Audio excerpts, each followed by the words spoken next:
سيد الأنبياء والمرسلين وعلى آله وأصحابه أجمعين أما بعد أعوذ بالله من الشيطان الرجيم بسم الله الرحمن الرحيم قل هذه سبيلي أدعو إلى الله على بصيرة أنا ومن اتبعني صدق اللہ العظیم۔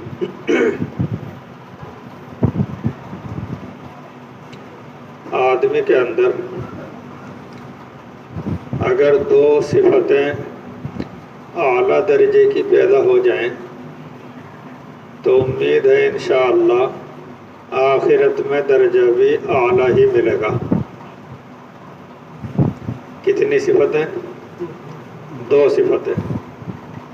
ایک صفت ہے تقویٰ اور دینداری، تقویٰ پرہیزگاری، یعنی آدمی گناہ نہ کرے، نہ اس کی آنکھ گناہ کرے،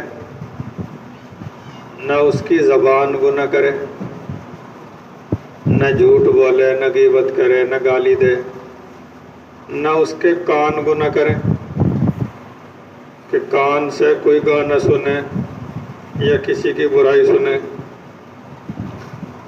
اور نہ اس کے ہاتھ پیر گناہ کرے، کسی پر ظلم و زیادتی کرے، تو وہ آدمی متقی بن جائے گا اور دیندار۔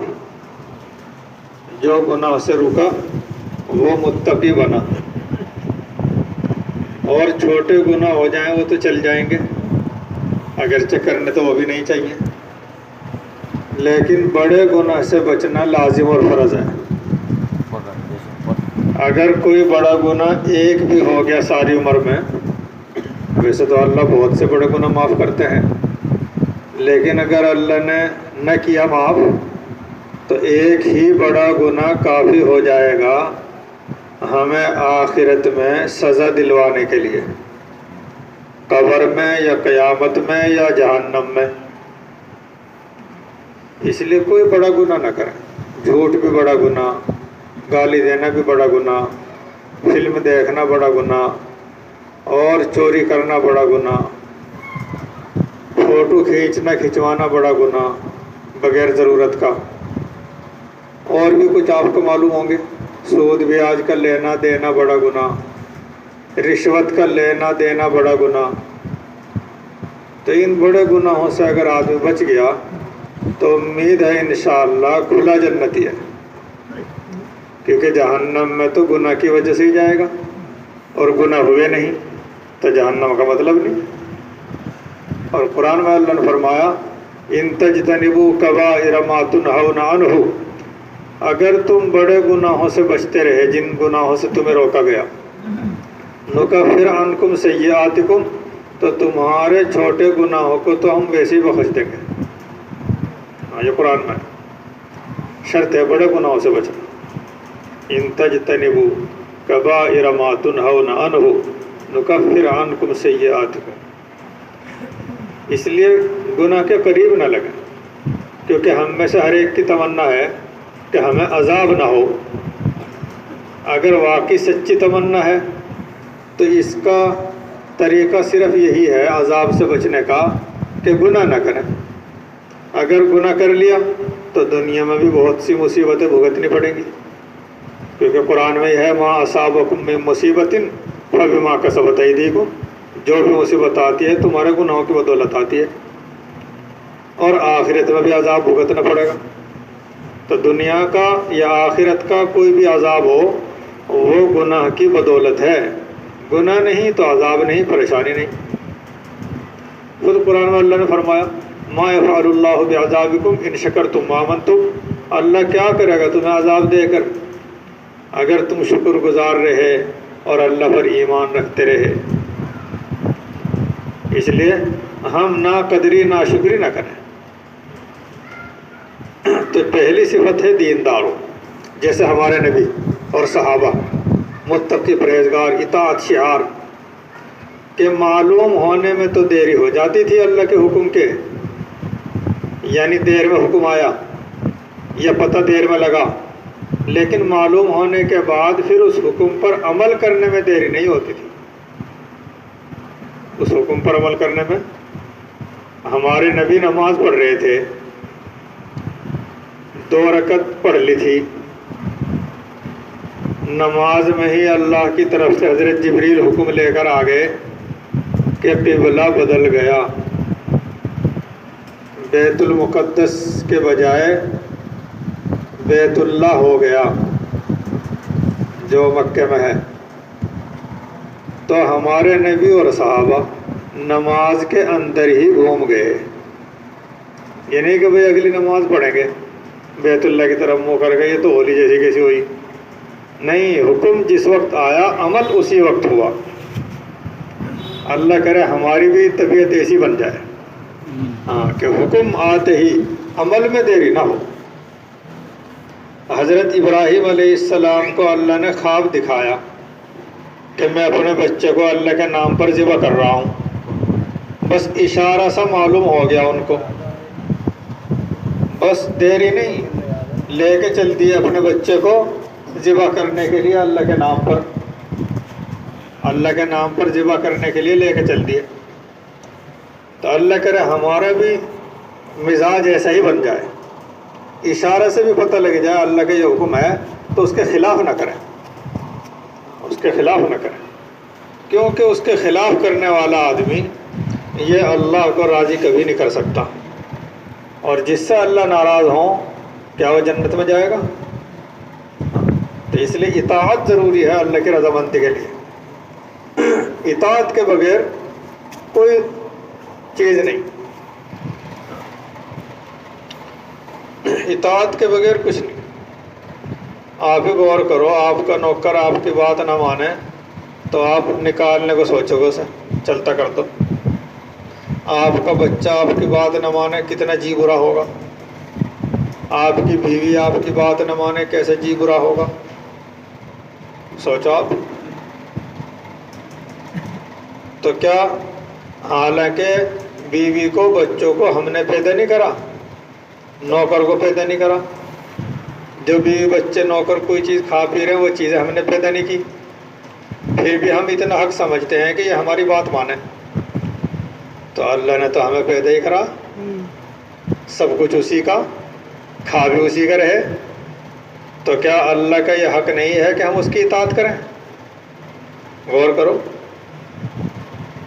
اس لیے یہ تو قرآن میں ہے کہ ہم نے یہ طے کر رکھا، اللہ فرماتے ہیں ہم نے طے کر رکھا کہ ہم جلدی پکڑ نہیں کرنے ان کی، ان کا موت کا ٹائم آنے تو اس کے بعد دیکھیں گے انہیں. اگر یہ طے نہ ہوتا تو شاید ہی دنیا میں کوئی جاندار بچتا. وَلَوْ يَأْخِذُ اللَّهُ، اگر اللہ پکڑ کر نہ پائیں، مَا تَرَكَ عَلَىٰ ظَهْرِهَا مِن دَابَّةٍ، کوئی بھی دنیا میں زندہ نہ بچے. وَلَٰكِن يُؤَخِّرُهُمْ إِلَىٰ أَجَلٍ مُّسَمًّى، بس موت کے ٹائم تک تاخیر ہے. اس لیے ہم یہ نہ سوچیں کہ اللہ کو پتہ نہیں چل رہا، اللہ کو دکھ نہیں رہا، سب پتہ. اس لیے اللہ کو کوئی نہیں چکمہ دے سکتا. ہم اپنے آپ کو ہی دھوکہ دے رہے ہیں جو ہم یہ سمجھے ہیں جی کوئی کچھ نہیں ہونے کا، بہت کچھ ہو جائے گا. ایک بادشاہ گزرا، سلیمان ابن عبد الملک، کیا نام ہے؟ جب اس کا انتقال ہوا تو ابھی دفن بھی نہیں کیا تھا، یا دفن کے لیے قبر میں رکھ دیا تھا کہ اس کا بدن ہلنے لگا. تو اس کے بچوں نے کہا کہ ہمارا باپ تو زندہ. حضرت عمر ابن عبدالعزیز نے فرمایا زندہ نہیں ہے، عذاب جلدی ہی شروع ہو گیا، عذاب جلدی ہی. اور چہرہ کھول کر دیکھا تو قبلے سے چہرہ بھی ہٹ گیا اور چہرہ اور سارا بدن کالا پڑ گیا. تو یہ ہنسی کھیل نہیں ہے، قصے کہانی نہیں ہے، آخرت کی چیز ہے. یہ قصے نہیں ہے، یہ داستان نہیں ہے، یہ ہر ایک کے اوپر بیتے گی. فضائل اعمال میں لکھا قصہ کہ ایک عورت کا انتقال ہوا، اس کو دفن کیا گیا، بھائی بھی دفن میں شریک تھا، اس کی کوئی چیز گر گئی قبر میں، تو رات کو اس نے وہ چیز نکالنی چاہیے قبر کھول کر، تو قبر جب کھولی تو دیکھا آگ سے بھری ہوئی ہے قبر، اس کی بہن جل رہی ہے، تو اپنی چیز تو بھول گیا، روتا ہوا گھر آیا اور والدہ سے کہا میری بہن کا کیا گناہ تھا جس کی وجہ سے قبر میں وہ جل رہی ہے؟ ماں نے بتایا اور تو ہمیں کوئی غلطی اس کی معلوم نہیں، بس نماز میں سستی کرتی تھی، نماز وقت ٹال کر پڑھتی تھی۔ تو یہ جو اللہ کے حکم ہیں، آپ غور کرو کہ کتنا بڑا آسمان بنایا، چاند سورج بنایا، ساری زمین بنائی، ہمیں آپ کو بنایا، اتنے بڑے حاکم اور بادشاہ نے ہمیں کچھ کام کرنے کو کہا، تو اگر ہم نہ کریں تو کیا ویسے ٹل جائے گی بات؟ اس وجہ سے ہمیں اللہ کی اطاعت کے لیے اپنا آپ کو تیار کرنا ہے۔ ان تطیعوہ تہتدوا، اگر حضور کی بھی اطاعت کری، حضور کی اطاعت بھی حقیقت میں اللہ ہی کی اطاعت ہے، تو اگر حضور کی اطاعت کری تو اللہ نے فرمایا تہتدوا، ہدایت پا جاؤ گے۔ اس لیے اپنے آپ کو ہم آوارہ لوگوں میں نہ بنائیں کہ اللہ کچھ بھی کہیں، رسول اللہ کچھ بھی کہیں، جو ہمارے جی میں آئے گا ہم تو وہ کریں گے۔ تو پھر مرنے دوست تھوڑے ٹائم انتظار کر لو مرنے کا، پھر اللہ کے جی میں جو آئے گا اللہ وہ کریں گے۔ قرآن میں ہے وَهُمْ يَسْتَرِخُونَ فِيهَا، کہ عذاب میں اور جہنم میں آدمی چیخیں گے، چلاویں گے اور کہیں گے ربنا اخرجنا، اے اللہ ہمیں یہاں سے نکال، ربنا اخرجنا، یہاں سے نکال لینا، نعمل صالحاً، اے اللہ ہم اچھے عمل کریں گے، اب غیر الذی کننا نعمل، جو کرتے تھے وہ نہیں کرنے کے۔ اللہ فرمائیں گے اولم نعمرکم، کیا میں نے تمہیں اتنی عمر نہیں دی تھی؟ اولم نعمرکم ما یتذکر فیہ من تذکر، کہ جس میں سمجھنے والا سمجھ جاتا، موقع تھا، موقع دیا تھا، وذوقوا، لہذا اب تو مزہ چکھو، فما للظالمین من نصیر، کوئی مددگار نہیں۔ بلکہ ایک جگہ قرآن میں ہے جہنمی لوگ جب اللہ سے کہیں گے کہ اللہ ہم عذاب ہلکا کر دو، تو اللہ اس طرح دھمکاویں گے جیسے کتے کو دھمکایا جاتا ہے۔ قرآن میں لفظ ہے اخسؤوا فیہا ولا تکلمون، دفعہ یہیں پڑھ رہو، بات نہ کرو میرے سے۔ اخسؤوا کا جو لفظ ہے یہ کتے کو دور دفع کرنے کے لیے بولا جاتا ہے عربی میں۔ اللہ سب کی حفاظت فرمائے۔ اس لیے وہاں کی ذلت اور وہاں کا عذاب یہ کم درجے کا نہیں ہے۔ سارے نبیوں کی زندگی پوری کی پوری اسی میں ہی لگ گئی کہ آخرت اپنی اچھی بنا لو۔ تمام اللہ والوں کی زندگی اسی میں کھپ گئی لوگوں کو سمجھانے میں کہ آخرت اچھی بنا لو۔ اگر اتنا اہم مسئلہ نہ ہوتا تو اتنے مقدس لوگوں کی زندگیاں اللہ میاں نہ لگواتے اس میں۔ اس لیے اس کو ہلکا نہ سمجھیں، جس کا جی چاہے داڑھی رکھ لو، جس کا جی چاہے نہ رکھو، جس کا جی چاہے کرتا پاجامہ پہن لو، جس کا جی چاہے پینٹ برسیٹ پہن لو، جس کا جی چاہے نماز پڑھ لو، جس کا جی چاہے نہ پڑھو، کوئی کسی کے پیسے دبا لو، کوئی جھوٹ بول لو اور کوئی کچھ بھی کر لو۔ یہ تو ابھی ہمارے سامنے آخرت نہیں ہے، اللہ نے چھپا کے غیب میں رکھی ہے۔ اگر وہ سب کو نظر آ جاتی تو پھر بات دوسری ہوتی، لیکن اللہ چاہتے ہیں کہ غیب کی بات ہی نبی کے اعتماد پر مان لیں، اس لیے وہاں سب کھل جائے گی بات، سب بات کھل جائے گی۔ اب تو یہاں جماعت میں جاتے ہوئے زور پڑتا ہے، گشت کرتے ہوئے زور پڑتا ہے، قرآن پڑھتے ہوئے زور پڑتا ہے، سچ بولتے ہوئے زور پڑتا ہے، لیکن یہ زور ہے 1 کلو، اور جب عذاب ہوگا جہنم میں وہ 1 کوئنٹل۔ تو عقل مند آدمی وہ ہے کہ 1 کلو کے بقدر ہی زور پڑا لے اور آخرت میں بڑے بھاری عذابوں سے بچ جائے۔ اس لیے جو جوڑ ہیں اور جماعتوں میں آنا جانا ہے، مدرسے ہیں، خانقاہ ہیں، سب کی ایک ہی فکر ہے کہ کسی طرح ہم جنتی ہو جائیں اور جہنم سے بچا دیے جائیں، طوعاً او کرہا، کسی طرح بھی ہو آدمی دیندار ہو جائے۔ اس لیے اپنے اندر تقوی پیدا کرنا. تک یہ نہ سمجھے اجے تو اللہ والوں کا کام ہو کرے تقوی، تو پھر اللہ والوں کے کام ہو کرے جنت میں جانا بھی. ہاں، عام لوگوں کو کام نہیں ہونے کا. سینکڑوں جگہ قرآن میں ہے کہ جنت متقی لوگوں کو ملے گی. تو کیا اللہ میں آپ ویسے فالتو بولتے رہے کچھ بھی بات کہ ایک بات سینکڑوں دفعہ بولی تاکہ حجت تام ہو جا کہ اتنی دفعہ سمجھا دی تھی بات پھر بھی سمجھ میں نہ آئی تو پھر لوگوں کی غلطی ہے، اللہ کی نہیں. اللہ کی تو ایک دفعہ کی کئی بات بھی کافی ہے. تو اس لیے ہم سرسری نہ سمجھیں، دین کو ہم ہلکے میں نہ لیں، ورنہ اس طرح بھگتنا پڑے گا کہ اس وقت پچھتانے سے کام نہیں ہوگا. قرآن میں قیامت کے دن کو اللہ نے یوم الحسرتی کہا. کیا کہا؟ یوم الحسرتی، افسوس کا دن ہوگا. کس کا دن ہوگا؟ حسرت اور افسوس کا دن ہوگا، لیکن اس وقت کچھ کام نہیں ہوگا.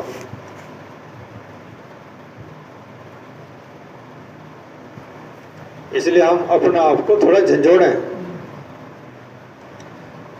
اور جو ہم دین پہ چلیں گے اللہ پہ کوئی احسان نہیں کرنے کے، اپنے اوپر ہی احسان کریں گے، اپنے اوپر ہی احسان کریں گے. اللہ تو پہلے سے ہی بڑا ہے. سارے نبیوں نے بہت دین کی محنتیں کری تو اللہ کا تو اس سے بھی کوئی فائدہ نہیں ہوا. اللہ تو پہلے سے ہی بڑا ہے. بہت لوگوں نے اللہ کی مخالفت کری، اسی سے اللہ کا کچھ نہیں بگڑا، نہ ہم بگاڑ سکتے. تو جو دین پہ نہیں چلیں گے وہ اپنے ہی بگاڑیں گے، جو دین پہ چلیں گے اپنے ہی سدھاریں گے.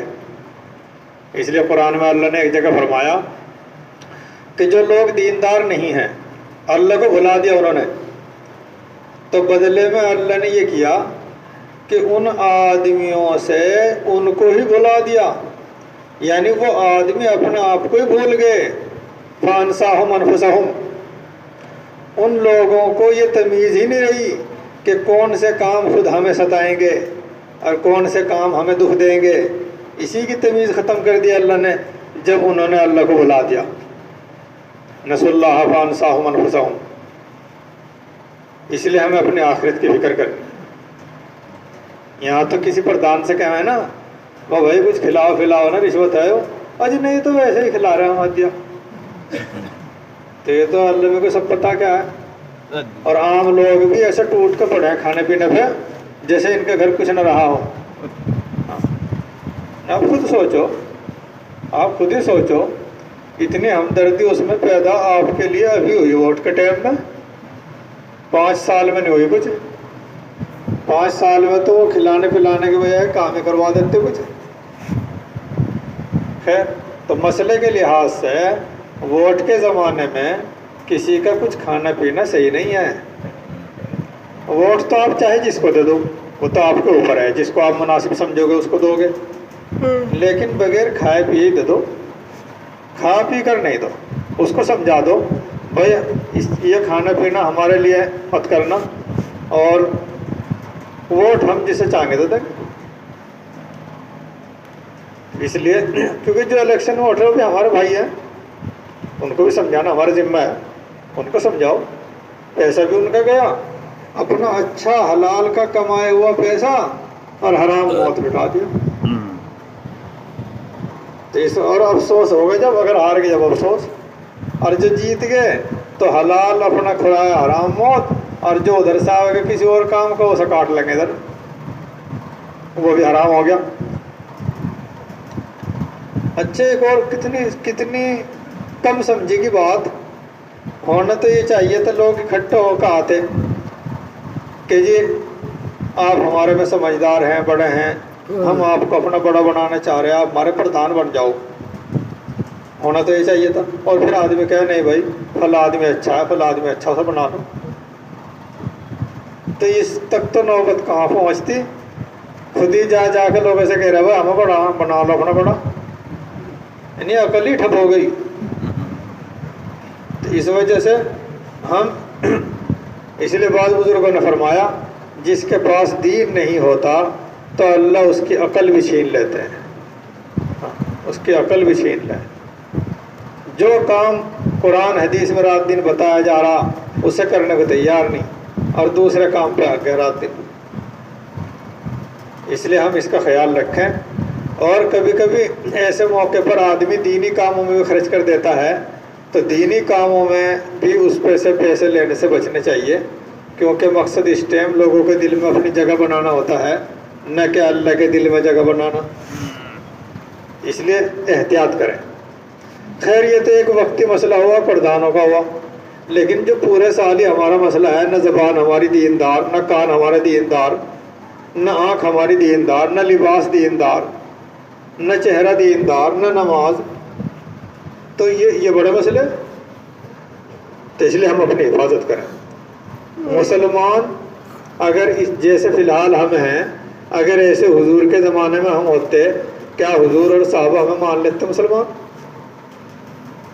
منافق بھی نہیں مانتے، اس سے اوپر کافر ہی مانتے، کیونکہ منافق بھی دیکھنے میں مسلمان ہوتے تھے اور کام مسلمانوں جیسے ہی کرتے تھے۔ جن کے اندر ایمان نہیں ہوتا تو ظاہر میں مسلمان بنتے تھے۔ تو اس لیے ہمارے جو منافقوں کی بری عادتیں ہیں، بری باتیں، وہ سب ہمارے میں، اس لیے ہم احتیاط کریں کہ ہم دین پہ چلیں گے انشاءاللہ۔ اور دوسری صفت جو ہمارے اندر ہونی چاہیے وہ ہے اللہ کے راستے میں نکل کر اور اپنے مقام پر بھی رہ کر ہم لوگوں کو دین کی طرف کھینچ کر لاویں۔ ہم لوگوں کو دین کی طرف لوگوں کو دین کی طرف کھینچ کر لانا، یہ ہمارا کام ہے، ہر مسلمان کا کام ہے۔ کس کا کام ہے؟ جو میں نے آیت پڑھی تھی اس کا ترجمہ ہے قُلْ هَٰذِهِ سَبِيلِي، اے نبی آپ کہہ دو یہ میرا راستہ ہے، یعنی میرا کام ہے، ادعو الی اللہ، کہ میں اللہ کی طرف بلاتا ہوں سب کو۔ حالانکہ نبی کا کام نماز پڑھنا بھی تھا، روزہ رکھنا بھی تھا، حج کرنا بھی تھا، لیکن یہاں بطور خاص بیان کیا ہے دعوت الی اللہ کو، کہ میں اللہ کی طرف بلاتا ہوں، یہ میرا خاص کام ہے۔ اور میرا ہی نہیں، انا ومن اتبعنی، میرا بھی یہی کام ہے، اور جو بھی میری اتباع کرنے والا ہے اس کا بھی یہی کام ہے۔ تو کیا ہم سب حضور کی اتباع کرنے والوں میں نہیں ہیں؟ کوئی بھی مسلمان ہو، چھوٹا مسلمان، بڑا مسلمان، کمزور، گنہگار، سب حضور کی ہی اتباع کرنے والے ہیں۔ سستی کی وجہ سے کم اتباع کریں یا زیادہ کریں؟ اس لیے تفسیر کبیر میں امام راضی نے فرمایا من آمن بھی، من اتبعنی کا مطلب من آمن بھی، کہ جو بھی مجھ پر ایمان لایا اس کا یہی کام ہے جو میرا کام ہے۔